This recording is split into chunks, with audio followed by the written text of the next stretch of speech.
Okay, just before we start this morning, I know we've got a very broad audience here, so I'd like to take a quick straw poll of understanding who's responsible for security within their organisations. And I think we've got a couple of CISOs here, a bunch of CIOs and a range of others. So can you just raise your hand if you're responsible for security within your organisation? Okay, thank you very much. What I'd like to open with are some of the trends within the fourth industrial revolution that will kind of have a thread running through the presentation. We've got massive growth of IoT devices. This is no news to anyone within the room, I'd assume. But the change within the fourth industrial revolution means that IoT devices are going to outpace standard devices on a network around about next year sometime.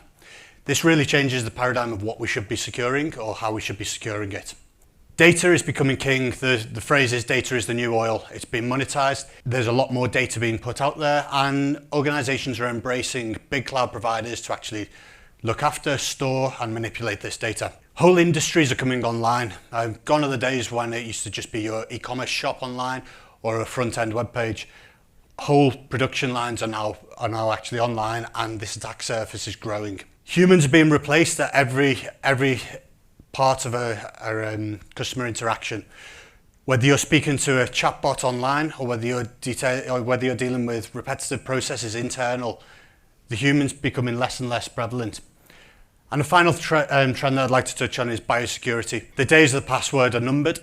Biosecurity is becoming more and more ingrained in every one of our lives, and every one of you carries now a smartphone capable of doing biometric readings. This means that the way we're securing is changing, but also the data stored about security is even more important.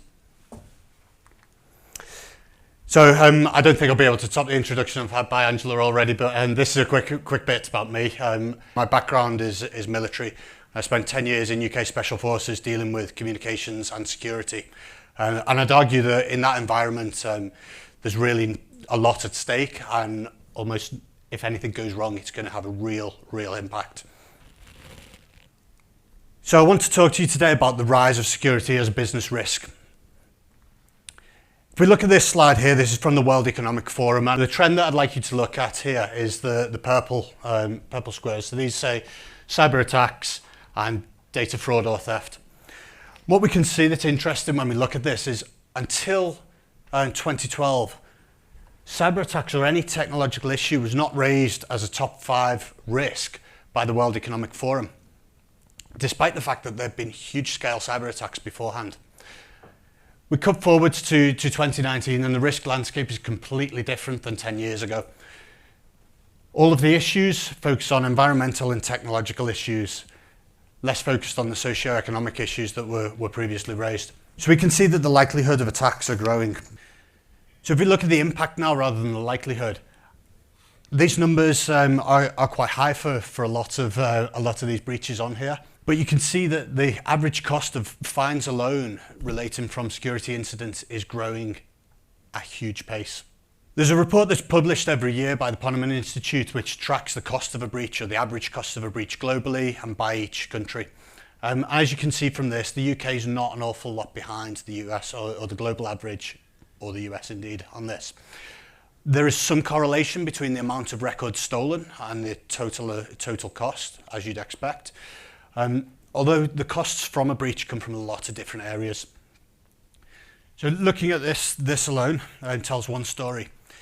But as we move into this, we look at how much the cost of a breach can be felt for years to come. What you've got here, just a quick explanation of the slide, is on the left you've got the factors that impact a breach. So anything in the blue makes your breach cost a little bit less, and anything in the pink at the bottom means that it's going to cost a lot more. Over here we look at where the actual costs come from. And the pink is the direct costs, whereas the blue are the indirect costs. And you can see that for almost every country here, the indirect costs are outweighing the direct costs of a breach. We could argue that when within the EU or within the UK, when the ICO really finds their teeth and starts actually delivering some of these fines and not just notifying that the fines are going to be delivered, we may see this slightly rebalance. But right now, those indirect costs of reputational damage, of lost customers for futures, of building new security technologies to deal with these things in the future are growing at pace as well.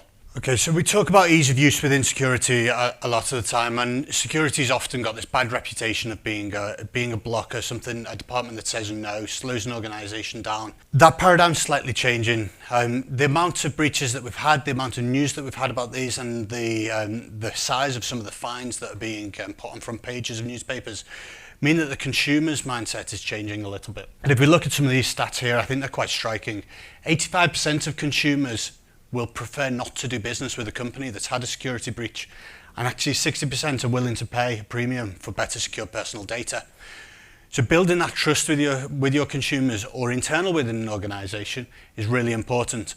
And I think as we look to industries where security is deemed as more important by the customer, such as financial services or fintech, these numbers would actually start to rise as well. So I think everyone accepts that the likelihood's growing. Everyone accepts that the impact's growing. I mean, these are facts. So why does this keep happening? What is the fundamental issue that we've got? And I describe this as the cyber PR problem.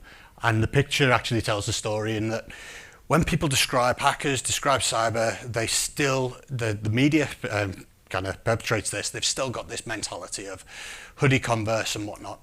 And it detracts from the rest of the business of what we're trying to actually do.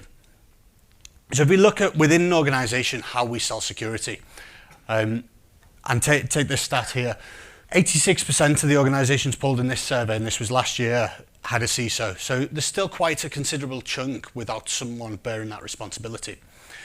When we look at those 86% and how they've actually split down, we've still got a big chunk here, 35% still reporting to the CIO. That to me says that these organisations believe that security is still an IT issue. And there's a big conflict of interest here. I mean, if you've got someone who's responsible for delivering the IT for an organisation, and then someone within that organisation, within that sub-organisation responsible for securing it, there's often a competing interest in budgetary requirements, in highlighting what the risks are and where things have been done good or bad. So the CISO's job, or the Information Security Department's job, if you haven't got a CISO and you're one of those 14%, is actually really broad. And this slide was a lot more complex before the designers helped me out with it. It is far-reaching, really far-reaching, much beyond IT. So how do we change this mindset? How do we make security better within an organisation? You'll look at this slide here, and not one of you would look at any of these signs and they wouldn't be new to any of you. You walk into any kind of high impact site, whether it's an oil and gas refinery, a new building site. I mean, I had a couple of years ago when I was buying a new home. These signs were everywhere. They are the norm. You accept them.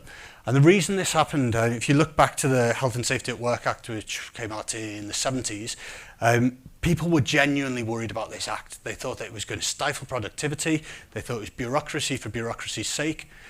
However, over the next couple of decades, the amount of lives saved and accidents prevented by people following the rules in that act has been huge. You go onto a site now, and the first thing that you're expected to do, in fact, I had this through the week in our warehouse, first thing that I was expected to do was sign for steel toe cap boots and high visibility vests. No one questioned it. It was the first thing that anyone does, and likewise on any other site. We need to change this mindset of security and take the lessons learned from health and safety. Everyone within the business should be driving this message, and they do with health and safety already. So to you guys this morning, what I say is that leadership as a whole needs a bold mindset shift to see security as an organisational challenge. It impacts across people, reputation, financial performance and growth of a company. So there's no reason that it should be relegated to just a subset of IT. If it is, the only part of security that will be dealt with is that directly impacts IT. I've got 5 key takeaways from this presentation I'd like to run through just to summarise. The first one is develop security culture and drive change from the top. So that's to you in the audience as the leaders out here. To change this mindset, to change the culture of an organisation, you guys need to be invested, and without people investing at that top level, you will really fail to drive cultural change from the bottom. We touched on this in the opening, and the cybersecurity needs to be a board level responsibility. This doesn't necessarily mean the CISO needs to sit on that board or report direct into that board, although it's a preference for a lot of organisations. What it means is that somebody within that board needs to own security as a responsibility. You would not expect any non-exec or director sat on a board to not understand the basic rudimentary fundamentals of corporate finance. So you shouldn't expect them not to understand cybersecurity, again, basic fundamentals. I think we've got someone, or we were meant to have someone from the National Cybersecurity Centre in the room today, and they've actually produced a board-level readiness pack aimed at exactly that audience. So if that is you as a non-exec on another board, or somebody that you know, please direct them to that as a resource. To those who do own security, and there were only a handful of these who put their hand up at the start, they need to speak differently. We need to get away from that PR problem.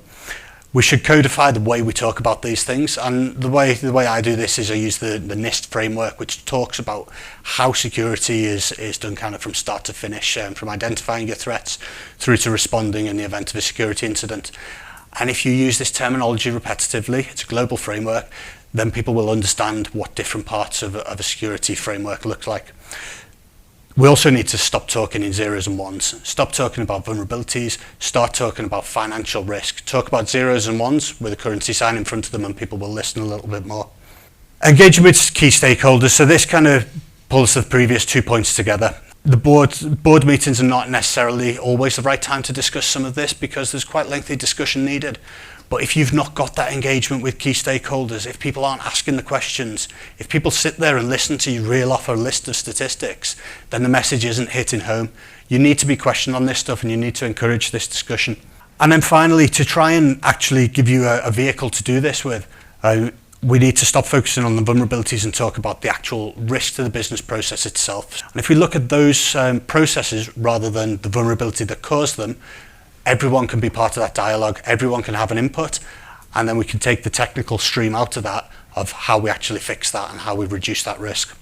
My closing kind of point is approaching cyber security as business risk cannot be done alone. It's a collaborative effort, and it requires the input of the entire organisation.